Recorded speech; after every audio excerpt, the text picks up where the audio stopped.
अस्सलाम वालेकुम नाज़रीन, मैं हूं सरदार तारिक। प्रोग्राम हकीकत यह है कि साथ आपकी खिदमत में हाज़िर हूं। नाज़रीन, आज हमने बहुत सी सियासी और समाजी शख्सियात से बात करनी है और ये जानना है जो 25 जुलाई 2018 को जो इलेक्शन गुज़रा है, इस दिन इलेक्शन के दिन जो होने वाली बेज़ाब्तगियाँ हैं, जो नज़्म ज़ब्त को तोड़ा गया है, उस हवाले से बात करेंगे। इस वक्त हमारे साथ मौजूद हैं जनाब राजा अब्बासी साहब, जो तहरीक लब्बैक के अमीर हैं NA-53 में। अस्सलाम वालेकुम अब्बास साहब। जी वालेकुम सलाम। सर कैसे हैं आप? ठीक है अल्हम्दुलिल्लाह जी, आप ठीक सर हैं? ये बताएं कि जो 25 जुलाई को इलेक्शन गुज़रा है, इसमें जो बेज़ाब्तगियाँ हुई हैं उस दिन, उस पर आप क्या राय है आपकी, आप क्या कहना चाहते हैं उसमें? जी औज़ु बिल्लाहि मिनश शैतानिर रजीम, बिस्मिल्लाहिर रहमानिर रहीम, अस्सलातु वस्सलामु अलैका या रसूल अल्लाह व अला आलिका व अस्हाबिका या हबीब अल्लाह। तारिक साहब, ये जो 25 जुलाई को इलेक्शन हुए हैं, इसमें बेपनाह हमारे तफ़ज़ात हैं। उन तफ़ज़ात में मैं आपको डिटेल भी थोड़ी सी बता देता हूँ, लेकिन सबसे पहले ये बताना चाहता हूँ कि जिन क़ुव्वतों ने PTI को इक़्तिदार में लाना था, ये उन्होंने अपनी पूरी गेम सेट की और इक़्तिदार पे ले आए उनको, लेकिन इसके दूरअस नताइज नहीं होंगे। अल्लाह पाकिस्तानी कौम पे और पाकिस्तान पे अपना करम फरमाए, रहम फरमाए। 25 जुलाई को मैं एक मिसाल आपको देता हूँ कि मेरा हल्का NA-53 में बरको जो हाई स्कूल है असेंबली डैम रोड पे, वहाँ पे मेरे अजीज़ हैं, उनकी 38 से 40 लेडीज़ की अपनी ज़ाती वोटें हैं। उन्होंने वोट पोल करवाई है। तो जब शाम को रिज़ल्ट से पहले सब लोगों को उन्होंने बाहर निकाल दिया, हमारे पोलिंग एजेंट को भी बाहर निकाल दिया और गिनती के मामलात में भी नहीं होने दिया, और जो फॉर्म है 45 वो भी हमें मुहैया नहीं किया गया। तो जब उन्होंने गिनती करके बेपनाह इंतज़ार करने के बाद बहुत लेट नाइट उन्होंने एक रिज़ल्ट लिखा, जिसमें बाकियों के तो तफ़ज़ात बाकी जो जमातों के तो हैं ही, लेकिन मेरे तफ़ज़ात ये हैं कि हमारे लेडीज़ पोलिंग में 0 लगा दिया उन्होंने। अच्छा, बाकी जो हमारी वोट्स पोल हुई हैं वो तो, और मैं कहता हूँ कि जो हमारी 38-40 वोटें ज़ाती वोटें थी, उनमें से भी एक वोट भी नहीं उन्होंने कास्ट होने दी, या कास्ट हुई है तो उसको उन्होंने काउंट नहीं किया है। तो ये तो पहले ये मामला हो गया। उसके बाद दीनी क़ुव्वतों से ये सारी जमातें डरी हुई हैं, और हालांकि दीन की अपनी एक पावर है, और बाखुदा दीन के निज़ाम से ही हमारे मुल्क की बका है। हमारे मुल्क की जो तामीर और तरक्की है और इसका बनना, ये ला इलाहा इल्लल्लाह मुहम्मद रसूलुल्लाह के नाम से हुआ है। तो अल्लाह के हबीब ने, प्यारे मुस्तफ़ा ने 13 साल मक्की ज़िंदगी और 10 साल मदनी ज़िंदगी में इसकी कोशिश करके इस दीन को दुनिया में फैलाया। और दीन की इतनी पावर है कि इस पावर से आप दहशतगर्दी को, गुर्बत को और अमन व अमान को बेहतर कर सकते हैं, दहशतगर्दी ख़त्म कर सकते हैं, गुर्बत और भूख अफलास को ख़त्म कर सकते हैं, और हर तबका फ़िक्र को उसके मुताबिक उनको हक दे सकते हैं। आज तक जो इलेक्शन होते रहे हैं, बदकिस्मती से 70 साल 71 साल जो तारीख़ है पाकिस्तान की तारीख़ में सिर्फ चोर और लुटेरे आए हैं। हालांकि ये पाकिस्तान बना था कि मुस्तफ़ा के दीन को तख्त पे लाना। अल्लाह ने करम फरमाया और हमारे अमीरुल मुजाहिदीन जनाब ख़ादम हुसैन रिज़वी साहब, जिनकी क़ियादत में तहरीक लब्बैक पाकिस्तान, जिसका ये सियासी विंग है और इसका पूरा नाम तहरीक लब्बैक पाकिस्तान या रसूलुल्लाह सल्लल्लाहु अलैहि वसल्लम है, ये वजूद में आई।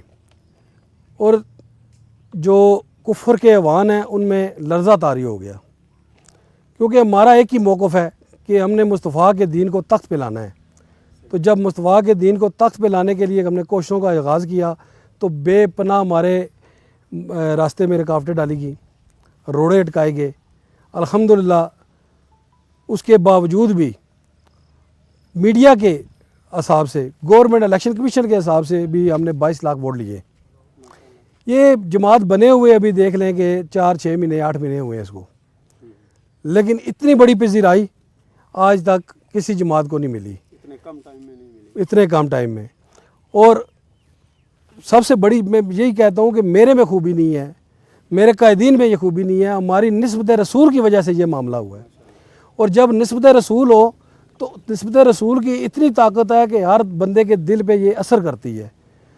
मैंने बाखुदा कैंपेन में ज़्यादा जदोजहद नहीं की, एक पैगाम दिया, उस पैगाम की सूरत में अल्हम्दुलिल्लाह हज़ारों वोटें पड़ी हमें और हज़ारों वोटें चोरी हुई, जिसके साथ साथ आपको मैं डिटेल आपको आगे पीछे से भी पता लगेगी, थोड़ी सी मैं भी बता दूंगा। और हमारे पास अभी एविडेंस अब अचानक आ गए हैं, अभी एविडेंस जो मेरे पास पड़े हुए थे वो ऑफिस में पड़े हैं, वो भी मैं आपको दिखा देता, लेकिन चूँकि आप एकदम आपने कॉल की कि मैं आपका इंटरव्यू करना चाहता हूँ, तो इंटरव्यू के लिए 2-4 बातें करनी चलें वो भी आपसे लेंगे। लेकिन आप ये बताएं, ये जो बेज़ाब्तगी हुई है, जो इतना बड़ा ही वाक़या है एक किस्म का, तो इसके बारे में आपका अगला लाया अमल क्या है, आपका या आपकी जमात का?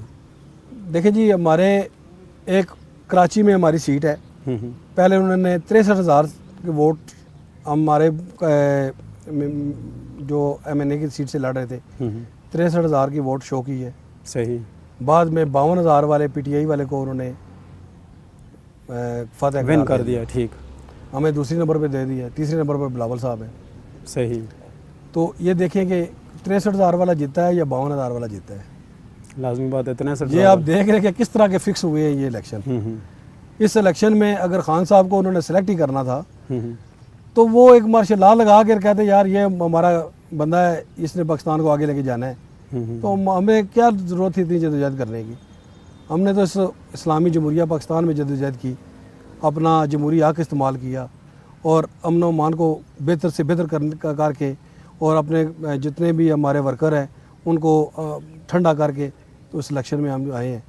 अगर इस तरह की हमारे साथ ज़्यादतियाँ हुई तो फिर देखें कि आगे अमीरुल मुजाहिदीन साहब हमें क्या हुक्म करते हैं। सही। जैसे वो हुक्म फरमाएंगे इंशाल्लाह दीन के लिए तो हमारी गर्दनें भी हाज़िर हैं। बिस्मिल्लाह वालेकुम सलाम जी।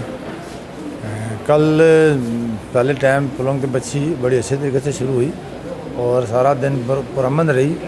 कहीं शाम को जो ड्रामा हुआ उसको समझ नहीं लगी कि पोलिंग एजेंट पोलिंग स्टेशन से बाहर निकाल दिए गए, खुद ही गिनती की, खुद ही रिजल्ट अनाउंस किए, कोई फार्म 45 या 42 किसी को नहीं दिया गया। और जिस तरह मन मानी उन्होंने चाहे अंदर इलेक्शन कमीशन वालों ने की, तो इस पर हमें बहुत अफसोस है कि उन्होंने जिस तरह ये मैं समझ पूरे पाकिस्तान में इसी तरह हुआ है। लेकिन बिल्कुल मैं अपने हल्के की बात करूं कि यहाँ तक हुआ कि पोलिंग एजेंट्स को दूसरे कमरों में बंद कर दिया गया और ख़वातीन पोलिंग एजेंट को उसको भी दूसरे कमरे में बंद कर दिया गया। जब रात को मुझे 10 बजे फ़ोन आई कि अभी तक मेरा रिजल्ट अनाउंस हो रहा है, बाहर सैकड़ों लोग जमा है, ना ही किसी को अंदर जाने दिया जा रहा है और ना ही हमारे पोलिंग एजेंट से हमारे बात करने दी जा रही है।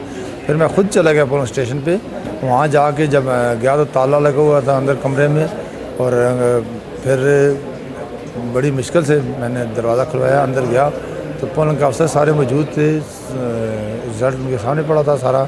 और बावजूद इसके कि मैं कहूँ कि मैं दोबारा गिनती करूँगा, कहते हैं जी नहीं गिनती दोबारा नहीं हो सकती और आपका पोलिंग एजेंट मेरा कहते हैं जी मेरा आपका पोलिंग एजेंट आया ही नहीं सुबह में।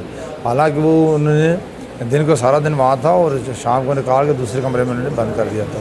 इस तरह लेडी पोलिंग एजेंट के जब हमने पता किया तो वो उसके बच्ची का वालिद बाहर खड़ा था। वो कहते हैं हम तकरीबन 2 घंटे से बाहर खड़े हैं, ना बच्ची से बात करने देते हैं, ना कहते हैं अंदर है। फिर जब मैंने देखा तो वो दूसरे कमरे में थी। तो बहरहाल इसी तरह सारा रिज़ल्ट उन्होंने जो आपके सामने है।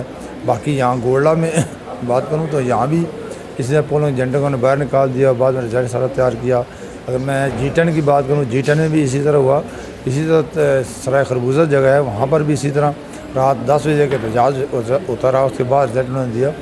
ये तो मैं अपने हल्के की बात करूँ और बाकी आप रोज़ाना TV पे अभी TV से कल से देख रहे हैं कि क्या हो रहा है बाकी हल्कों में। ये एक मैं समझता हूँ कि बाकायदा एक प्लानिंग के साथ कुछ किया गया। बिस्मिल्लाहिर्रहमानिर्रहीम। ये पूरा इलेक्शन बुरी तरह रिग्ड है। ये 2 माह से ही रिगिंग शुरू हो गई थी। इस्लामाबाद में हमें न बैनर लगाने दिए गए, हमारे कारकुन गिरफ्तार होते रहे, हम हमेशा रोज़ थाना में पहुंचते थे। कल इलेक्शन वाले दिन भी सऊदी मंडी से हमारे लोग गिरफ्तार हुए, फिर हमने रिहा करवाया। ये पूरा इलेक्शन ही रिग्ड है और पूरा जो मीडिया है उसको भी खरीद लिया गया था और एंकर भी अपनी कीमत वसूल कर चुके थे। इसलिए जो रिग्ड इलेक्शन के मतलब कौन कौन सी बयान करेंगे। ए से जी पूरा इलेक्शन रिग्ड है, ये मुतनाज़ इलेक्शन है, इसका रिज़ल्ट बेहतर नहीं होंगे। मेरा भाई मैं तो गुजारिश किए जा रहा हूँ कि पूरा इलेक्शन ही रिग्ड है, ए टू जी कोई एक नुक्ता भी ऐसा नहीं है, एक मरला भी ऐसा नहीं है जिसमें शफाफियत हो, जिसमें मुनसफानियत हो। पूरा इलेक्शन ही रिग्ड है। इलेक्शन वाले दिन ही खाली नहीं, इलेक्शन तो इससे पहले भी मैंने तो इन बेज़ाब्तियों के बारे में ECP को दरख्वास्तें भी दी, अपने ROs को भी एप्लीकेशनें दी हैं कि बेज़ाब्तियाँ तो पहले दिन से स्टार्ट थी, हमारे स्टीमर्स बैनर वगैरह उतारना और सारी चीज़ें। हालांकि जो कंडक्ट है हम तो उस पर पूरा उतर रहे थे, हमने कोई वायलेशन नहीं की। हमने हर जगह जो इलेक्शन कमीशन का ज़ाब्ता अखलाक था हमने उसके फिल फॉलो किया। और इलेक्शन डे पे, क्योंकि ये कैपिटल का इलेक्शन था, NA 53 जो है इस्लामाबाद का कैपिटल है, यहाँ पे जो बेज़ाब्तियाँ और जो आर्मी का एटीट्यूड और इलेक्शन कमीशन के जो आपके प्रिजाइडिंग ऑफिसर्स और उनका एटीट्यूड जो था, उसमें वाज़े तौर पर मैंने कुछ 6-7 जगह पे उनसे झगड़ा भी हमारा हुआ। इसी बात पे हुआ कि वो तो आर्मी वाले तो एक तो कोई वोटर आता था तो पहले तो उससे पूछते थे आप वोट किसको दे रहे हैं, अगर आप PTI को वोट, आप PTI को वोट दे रहे हैं, ये उनका क्वेश्चन होता था। ये नहीं क्वेश्चन था कि आपने किसको देना है, उनका क्वेश्चन ये था, उनका हालांकि कोई रोल नहीं था। ये इलेक्शन कमीशन का जो स्टाफ था उसका रोल है कि वो लोगों को बताए कि आपका बूथ कौन सी साइड है या आपने कहाँ पे वोट पोल करना है, किस तरह करना है, ये चीज़ें वो डायरेक्टली। और मैंने उनसे इस बात पे हमारे पोलिंग एजेंट्स को भी उठाया गया। फिर उन्हें मैं कहूँ कि भाई हम कैंडिडेट हैं, आप मोबाइल अंदर नहीं लेके जा सकते जी, मैंने आपको देखा नहीं है जी, आपके पास कार्ड नहीं है, हमें तो ऑर्डर है जी इलेक्शन कमीशन ने जो कार्ड जारी किए हुए हैं। और मेरा नहीं ख्याल कि जो इलेक्शन कमीशन ने किसी किस्म के कैंडिडेट्स को कोई कार्ड जारी किए थे, क्योंकि उन्हें तो सिर्फ यही था कि हमें जो ऑर्डर हैं जी, हमें तो बस यही पता है जी कि कोई भी नहीं आ सकता। हमने विज़िट किए बहुत सारे ये, क्योंकि इस्लामाबाद का इलेक्शन था और इसमें अगर आप देखें, इसके रिज़ल्ट देखें और इनकी ये सारे मामलात को देखा जाए तो किसी पार्टी ने भी इन इलेक्शन को तस्लीम नहीं किया, इन रिज़ल्ट्स को तस्लीम नहीं किया। मगर क्योंकि हमारा एक सिस्टम है, हम एक डेमोक्रेटिक जमात से ताल्लुक़ रखते हैं और हमारा डेमोक्रेटिक सिस्टम पे हमें यकीन है, हम उसको चलाने के लिए हमेशा बात करते हैं। और हम ये चाहते हैं कि ठीक है, अगर ये जो भी है इस पे हमारे रिजर्वेशंस भी हैं, सारों की हैं, हम ये चाहते हैं कि इसको एक फोरम पे उठाया जाए जो इसका बाकायदा नेशनल असम्बली में इसको लेके जाए, बजाय हम बाइकाट करने के। इसमें आप देखें कि बहुत सारी ख़रीदो फ़रोख्त, बहुत सारी चीज़ें हुई, अवामिल हुए यहाँ पे इस्लामाबाद में, जिसमें हर एक शख्स आपको बखूबी बता सकता है कि उनको किस तरह वोटर्स को हरासा किया गया।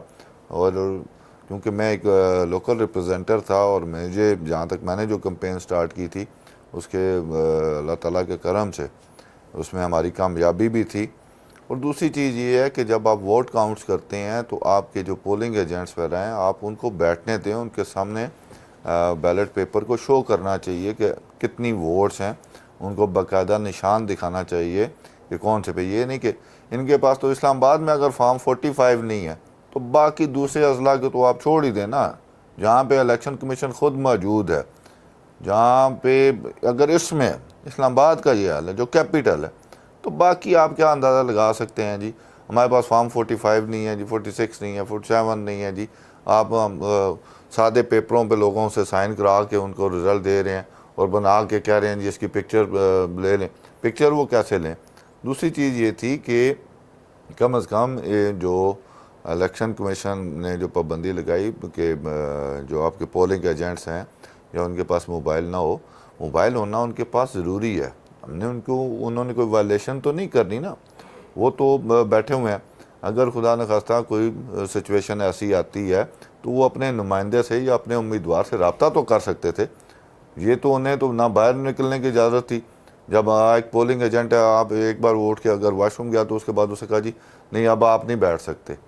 हमें तो ये, और दूसरी चीज़ें ये थी कि इससे पहले जो पोलिंग स्कीम दी गई उसमें बूथ वगैरह जो बनाए गए उसमें ज़्यादा बूथ रखे गए थे, जबकि इलेक्शन डे पे वो बूथ कम कर दिए गए। एक ही कमरे में भेड़ बकरियों की तरह 3-3 बूथ बना के, 4-4 बूथ बना के लोगों को लंबी क्यू में खड़ा कर दिया इस गर्मी में।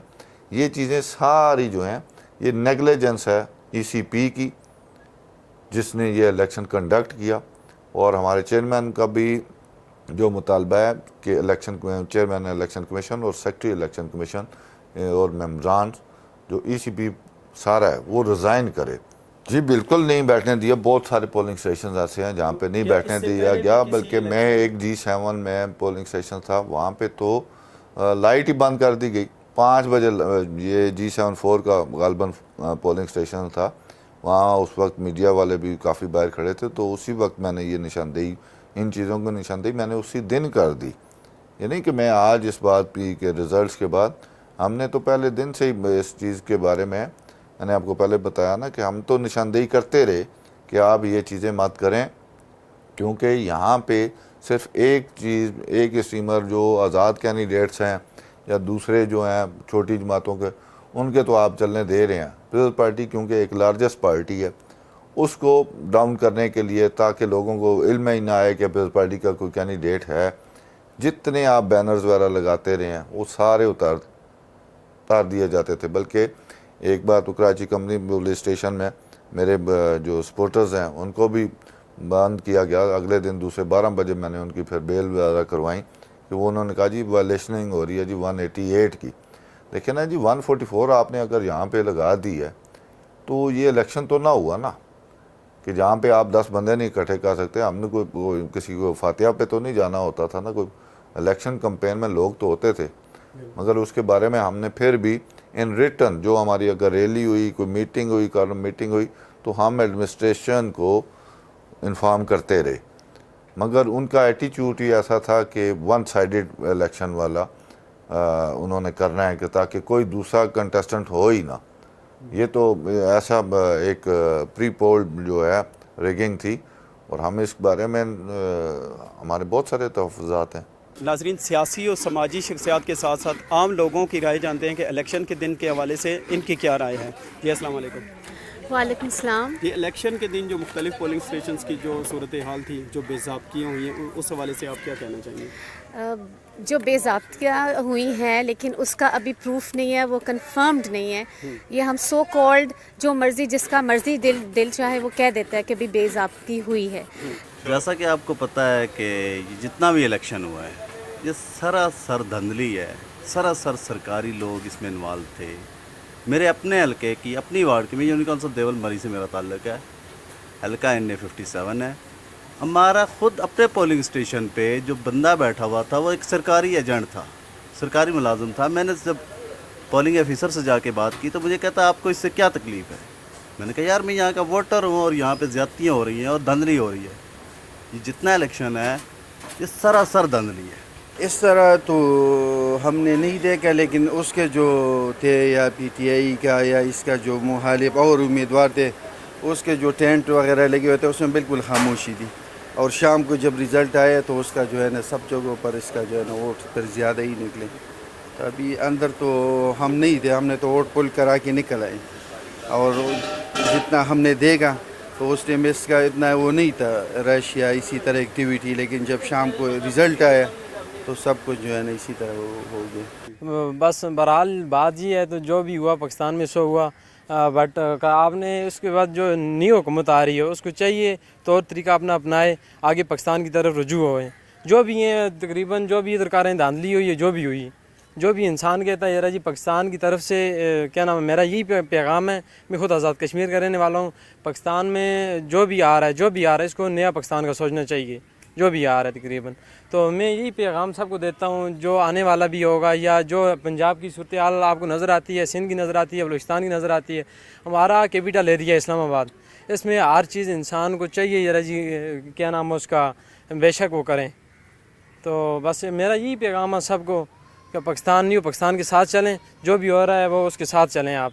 नाज़रीन, हमने बहुत सी सियासी और समाजी शख्सियात के साथ साथ आम लोगों से भी बात की, उनकी राय जानी। इस वक्त हकीकत ये है से हम सब TV की टीम को दीजिए इजाज़त। अल्लाह हाफ़िज़।